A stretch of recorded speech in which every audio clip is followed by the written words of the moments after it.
ありがとうございます。俺のこと覚えてます？前に動画撮ってくださいましたっけ？そうですね。Nandito tayo sa Tokyo Big Sight para saksihan ng Winter Comiket 2025 ngayong November 30. Comiket or Comic Market is isa sa pinakamalaking event para sa mga anime, manga, and games. And makikita nyo dito yung mga artists mismo na nagbebenta ng mga merchandise nila, mga fan-made, at marami pang iba. Mas focus ng vlog na to is yung mga cosplayer para marami ako maipakita sa inyo. Papasok na tayo sa unang hall. So kasi, yun nga, nandito yung mga artists mismo, gumagawa ng fan-made, nagbebenta ng mga animista, at kung ano-ano pa. Okay, so narating na namin yung cosplay area. Ipapakita ko sa inyo lahat ng mga magiging shot at video namin sa mga cosplayer dito. So pipila lang kami.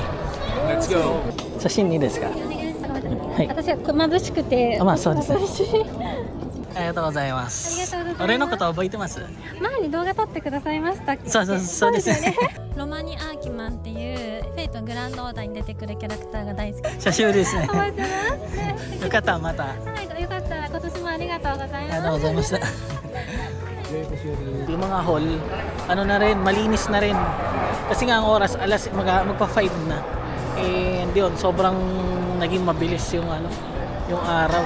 At hindi ko sure talaga kung marami akong magandang kuha kasi parang karamihan sa oras na napunta doon is pumila kami, naglalakad, nakipagsiksikan. Sobrang hirap. And itong event na to, marirecommend ko siya sa mga tao na pumunta para sa mga merchandise, mga dito lang mabibili na mga item, anime, manga, games, mga mas mura mo mabibili dito. Kasi mga art, basta mga ganong klase. Kung kayo is mahilig doon, hindi ko kasi masyado alam. Perfect tong lugar na to para sa inyo kasi marami kayong mabibili dito na mas mura. Nga lang, kung pupuntahin mo dito is yung cosplay, hindi. Mas ma-recommend ko yung Ikebukuro. Ilalagay ko yung link dyan sa description box. Nag-vlog ako doon, nag-interview ako. Mas maluwag doon. Kung cosplay lang talaga mismo yung gusto mo makita, mas okay doon. Ito walang lugar na to is Tokyo Big Sight. Ayan, dito naman madalas lagi ginaganap yung mga ganitong sobrang laking mga event.